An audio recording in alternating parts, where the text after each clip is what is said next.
Ahora quiero presentar a Carlos Herrera Descalzi. Yo sé que no necesita presentación, lo conocemos todos, pero de todas maneras quisiera leer una brevísima nota sobre Carlos. Él es ingeniero mecánico electricista, con experiencia en dirección, planeamiento e investigación, con especialización profesional en el sector de energía. Ha sido decano del Colegio de Ingenieros del Perú en 2 oportunidades en el periodo 2008-2009 y 2013-2015. Ministro de Energía y Minas en 2 ocasiones, tanto en el gobierno de transición del doctor Valentín Paniagua como en el gobierno del señor Presidente de la República, comandante Ollanta Humala Tazo. Carlos ha sido distinguido recientemente, hace algún tiempo, con el grado de doctor honoris causa por la Universidad Nacional de Ingeniería en el año 2010.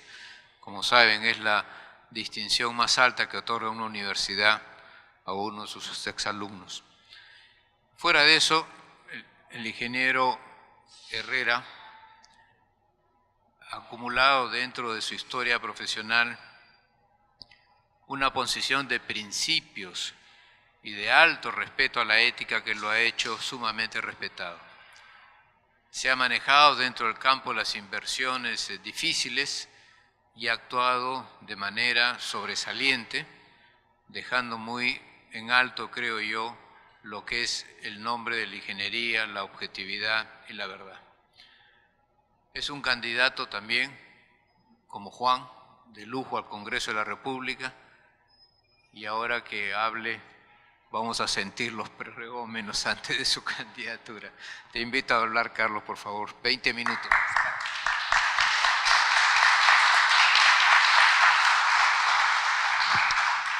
Buenas tardes, muchas gracias, palabras muy generosas. Cuando me pidieron hacer un resumen de cuál sería una propuesta como congresista, tenía que partir de las bases reales, es la forma de pensar de los ingenieros, o sea, hay que diferenciar lo que es el Ejecutivo del Congreso. El Congreso hace las leyes, pero las leyes son la expresión de la política. El aparato estatal, los sistemas de gobierno van cambiando, se van dinamizando. Los retos a los que nos enfrentamos todos los días son dinámicos, las sociedades son cada vez más complejas y entonces se requiere un constante rediseño.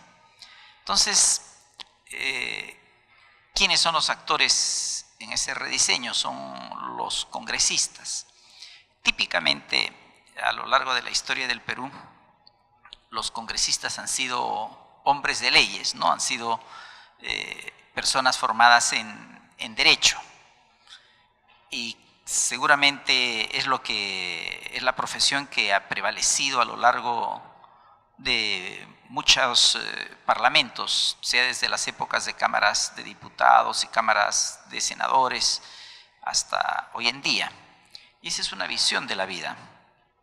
El mundo va cambiando y el mundo es cada vez un mundo más tecnológico. Los cambios en la sociedad son impactantes. Hoy, cuando venía para acá, alguien me preguntó si había un teléfono público en el Colegio de Ingenieros y le dije, pero ya nadie los necesita porque hay celulares, ¿no? Y realmente es así y lo podemos ver en la facilidad de las comunicaciones.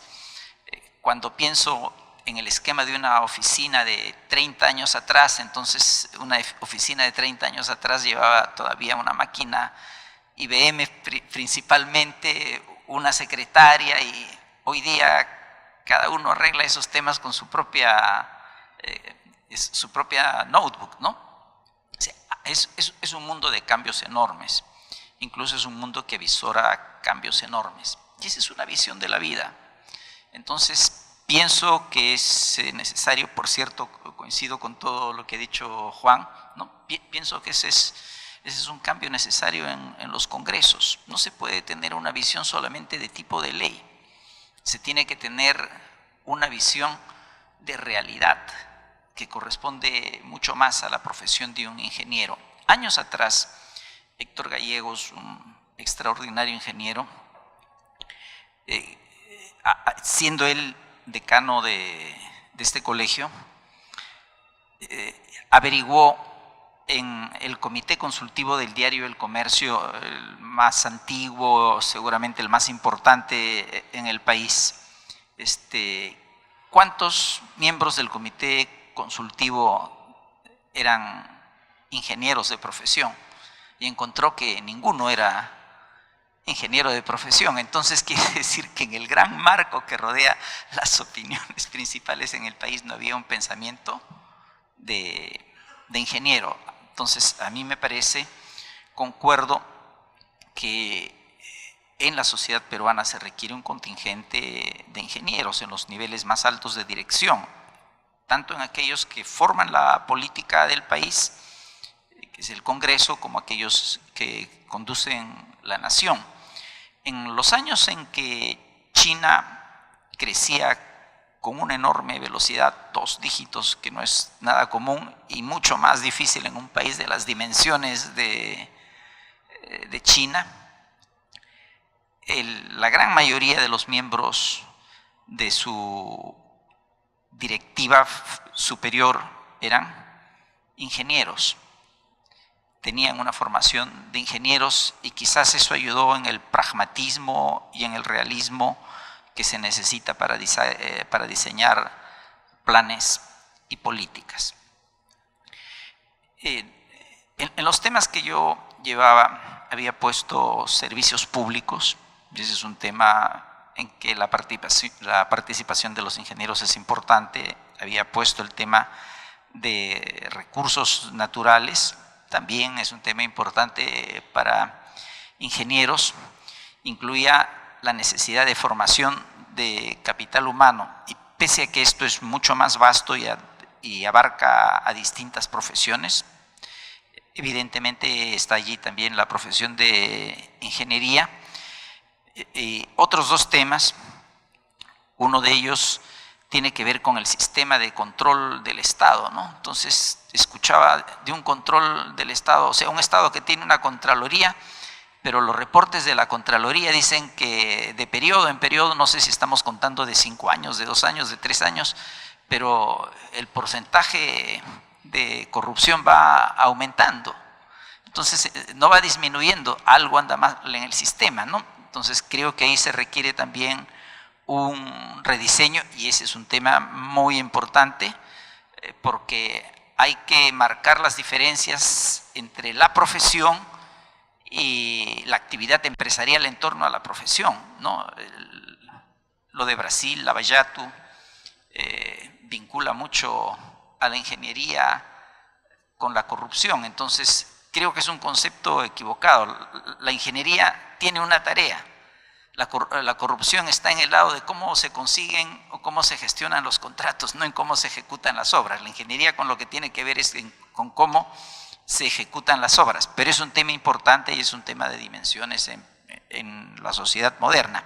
Y había un 5.º punto que va a ser además materia este año de un congreso mundial en el Colegio de Ingenieros, que es el tema de prevención de desastres y ciudades resilientes, es decir, cómo pensar las ciudades, cómo diseñar las ciudades para que tengan una rápida capacidad de recuperación después de desastres naturales. Entonces, cuando repaso mi propia oferta congresal, me doy cuenta que invariablemente y seguramente por la formación, todos los temas tienen que ver con el tema de ingeniería. El Colegio de Ingenieros como institución tiene una misión, y esa misión está en el corazón del asunto de ingeniería. No concuerdo con las definiciones de ingeniería. En general, la visión de ingeniería, o sea, primero, la ingeniería es la capacidad de cambiar la naturaleza. Nosotros vivimos en un mundo artificial que ha ido sufriendo cambios y cambios y cambios, y la profesión responsable en todo el sentido y en toda la amplitud de la palabra de esos cambios en la naturaleza somos los ingenieros. Los ingenieros asumimos los activos de ella y asumimos los pasivos de ella. Nos enfrentamos con un reto enorme en este siglo, que es el tema del cambio climático. y el cambio climático es producto de los cambios en la naturaleza que hemos hecho nosotros mismos. Entonces, la profesión de ingeniero es una profesión que cambia la naturaleza, busca cambiarla para mejoría del hombre, para mejores condiciones del hombre, pero en ese cambio de la naturaleza tiene algunos límites y tiene algunas guías sobre la profesión. Uno de los temas es el tema de la economía. Las soluciones tienen que ser, o sea, las soluciones no se apartan de la economía. Y la viabilidad económica es fundamental. Es la relación entre el usuario, el consumidor, el receptor de los servicios o de las bondades de la obra y aquel que la diseña, que la construye, que la ejecuta. Entonces, tienen que ser económicas. La sociedad de hoy en día tiene una segunda condición muy poderosa, muy significativa. El tema de que el desarrollo tiene que ser un desarrollo sostenible, ¿no? Un desarrollo que permita que tras de ese desarrollo no haya una destrucción de la naturaleza. Entonces no es cualquier desarrollo, es un desarrollo que facilita la vida de la generación actual y no perjudica la vida de las generaciones futuras. Y un tercer tema es un tema de ético. Entonces, en la ingeniería confluyen la ciencia, confluye la técnica y confluye de alguna manera el arte, que es la experiencia. O sea, el término experiencia viene a ser una expresión del concepto de arte, una comunión del ser humano, de la mente humana con la naturaleza que le permite diseñar un tipo de soluciones o en sus soluciones poner un ingrediente que se llama experiencia y que es distinto del de ciencia y tecnología. Entonces, entendido lo que es el ingeniero, entendido lo que es la ingeniería, entendida la función de la ingeniería, viene la relación que ya mencionó Juan entre la ingeniería y el mundo social, entre la ingeniería y la sociedad. Y la razón de existencia del Colegio de Ingenieros es que le asegure a la nación que la nación contará siempre con una ingeniería nacional que sea competente y que sea ética. Entonces, dejo el término nacional, que es el tema central en nuestro caso, para ir a los otros dos términos. Cuando se habla de una ingeniería competente, significa un profesional dinámico, al día en su profesión. El mundo moderno cambia muy rápido, la técnica cambia muy rápidamente y el ingeniero tiene que estar al paso, tiene que seguir esa técnica, tiene que estar actualizado en el ejercicio de su profesión.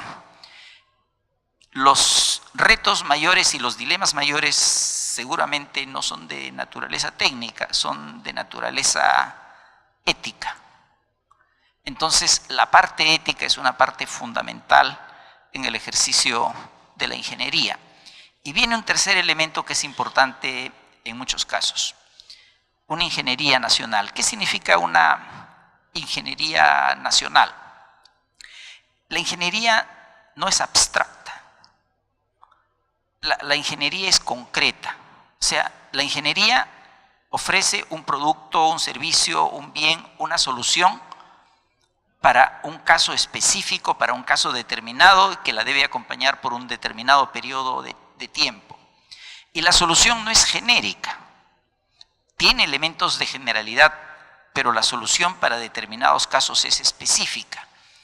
Y para escoger esa solución específica hay que conocer el medio, hay que identificar las necesidades de quien la requiere. En otras palabras, para ejercer la ingeniería también es necesario conocer el país.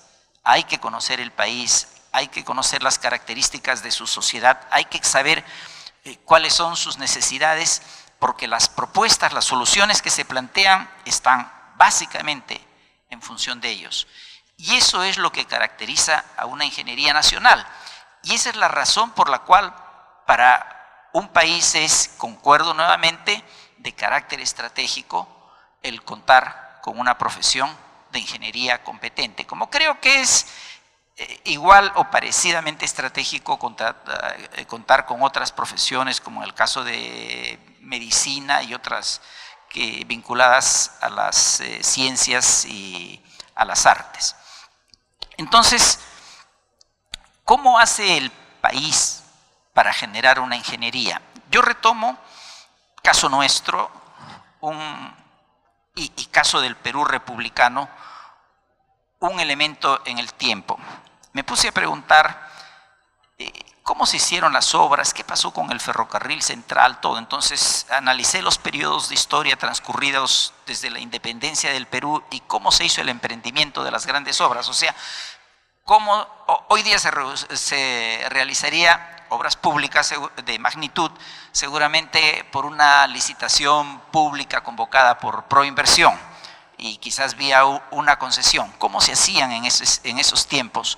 ¿Cómo un gobierno en esos tiempos que necesitaba construir una obra pública como el ferrocarril central podía hacer el emprendimiento de esa obra pública? El primer punto, había que traer un extranjero, porque las necesidades estaban en el país, pero las soluciones venían del extranjero. Y de hecho, la forma en la que se ejecutó fue contratar a un ingeniero, era un ingeniero norteamericano. No lo trajeron de Estados Unidos y no lo trajeron de Chile, porque ya había ejecutado obras en Chile y él se encargó del tema del ferrocarril central. Él organizó, él preparó lo que había que hacer, afrontó el tema. Es una obra impactante, impresionante, uno lo ve hasta ahora, pero imagino que en esas épocas, Balta fue el presidente, que en esas épocas él vio el problema y dice, pero no quiero este ferrocarril, sino quiero además otros 5. Y además quiero esta otra obra y quiero esta otra obra. No podía estar buscando MEIS todos los días.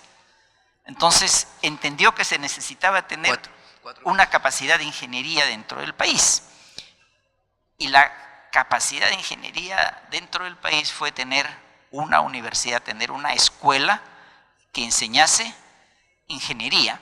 Y desde allí la ingeniería dentro del Perú aparece como una necesidad de poder resolver los problemas del Perú. Un Perú que es complejo, en lo histórico, es complejo, o sea, su historia es una sucesión de traumas, ¿no es cierto? Es complejo en su geografía. Los retos que tiene la geografía del Perú son enormes, y es un país que en unos pocos kilómetros cambia de un país a otro país, donde uno en una hora o una hora de vuelo puede cambiar de estar a 4.500 metros de altura y estar presenciando una nevada a estar a 38 grados centígrados en una zona de la selva baja. No, somos un país complejo y se requiere conocer al país, sus capacidades, etcétera. Entonces, la ingeniería nacional es un tema fundamental y poderla lograr va más allá de los alcances del Colegio de Ingenieros. El Colegio de Ingenieros ha hecho lo que puede. ¿Dónde se necesita poder completar esas capacidades? En el Congreso de la República. Entonces, los que podamos tener la suerte de llegar al Congreso de la República, representantes de la profesión de ingeniería, estoy seguro que haremos los esfuerzos para que la ingeniería del Perú pueda progresar. Muchas gracias.